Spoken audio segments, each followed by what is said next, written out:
ये आँख का पौधा है। इसको आयुर्वेदिक में, इसका चरक संहिता में इसका नाम आँख है। और यह आँख का पौधा हमारे बहुत काम आता है, लेकिन लोग इस बारे में नहीं जानते हैं। इस धरा ने हमें कई पेड़ पौधे दे रखे हैं।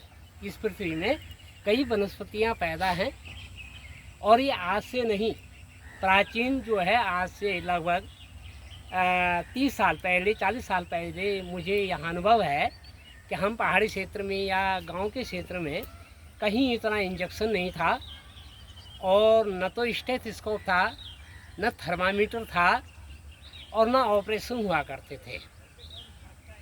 केवल हमारे जो पुराने वैद्य थे वो नाड़ी को देख करके और दवाइयों का अनुभव कर लेते थे, रोग का अनुभव कर लेते थे कि मरीज पे क्या रोग है, क्या बीमारी है।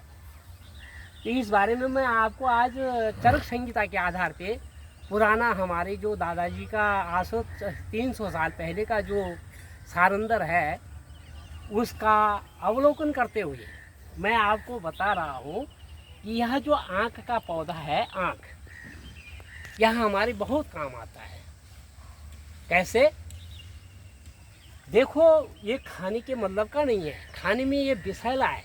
इसको यदि हम किसी पशु को दे देते हैं तो पशु इसको नहीं खाते हैं। कारण कि हमारी धरा में जितने भी पौधे हैं जिनको पशु, जंगली जानवर नहीं खाते हैं, तो ये लगा लो कि निश्चित उसमें जो है विषैलापन है, उसको नहीं खाना चाहिए। तो इसका जो है कि आयुर्वेदिक गुण है इसमें। यदि किसी के हाथ में या पाँव में दर्द हो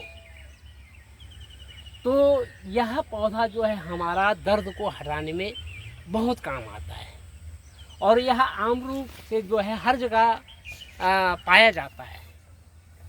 यह आँख का पौधा, इसका दूध भी काम आता है, मगर ध्यान रहे कभी भी यदि हम इसको तोड़ें और इसका दूध यदि आँख में चला जाए तो यह हमारी आँख को ले डूबेगा, ख़त्म कर देगा, आँख की रोशनी को ख़त्म कर देगा।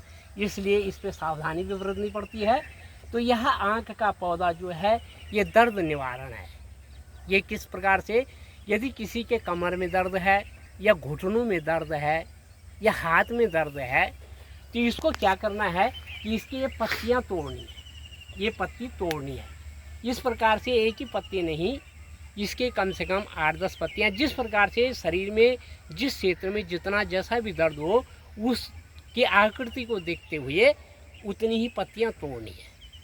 अब इन पत्तियों को क्या करना है कि थोड़ा सा शाम के टाइम पे, रात के टाइम पे, जबकि आदमी आराम करें, इधर उधर न चलें, केवल अपने को स्वस्थमय आरामदायक समझे, तो उस समय रात को जैसे कि ये पत्ते हल्का तवे में गुनगुने कर लेने या आँच में गर्म कर लेने। और सबसे पहले घुटने में, जहाँ पर भी दर्द है, घुटनों में है या हाथ पाँव पे है या कोहनी पे है या संधियों में है, कहीं पे भी है, तो इसमें जो है कि शुद्ध यदि हमें पहले तो या तो गुड़ मिल जाए, प्योर गुड़, या तो उससे भी ज़्यादा हमें शहद मिल जाए। शहद ओरिजिनल होना चाहिए। ये नहीं कि आजकल लोग जो है कि चीनी को पिघला करके उसमें केमिकल डाल के और शहद बना रहे हैं, वो वाला शहद नहीं। यदि मधुमक्खियों का प्योर शहद मिल जाए तो सबसे पहले उस शहद को भी गुनगुना करके जहाँ पे दर्द है उस पर लेपन कर लेना चाहिए। और लेपन के बाद इन पत्तियों को गुनगुना करके उसके ऊपर इसको ढक देना चाहिए जहाँ पे भी दर्द है। और ढकने के बाद फिर इसके पीछे जो है कपड़ा बांध देना चाहिए ताकि हवा न जाए। इस प्रकार से यदि आदमी इस आँख के पौधे का फायदा लेना चाहे तो गारंटी है, मनुष्य करना नहीं चाहता है। क्यों? आजकल एक से इंजेक्शन हो गए।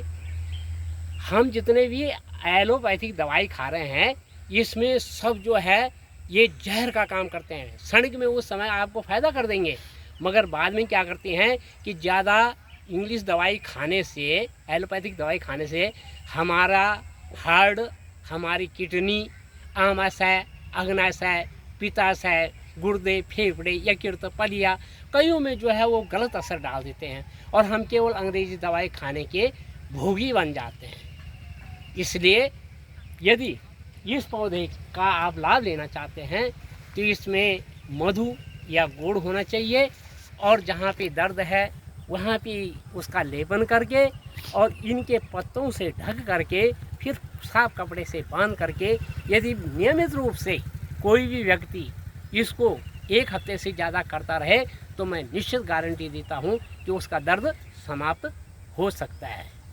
यह हमारी आयुर्वेदिक पद्धति बतलाती है। जय सिया राम, जय बजरंगबली हनुमान। आप सबको मेरा प्रणाम। हरि ओम हरि।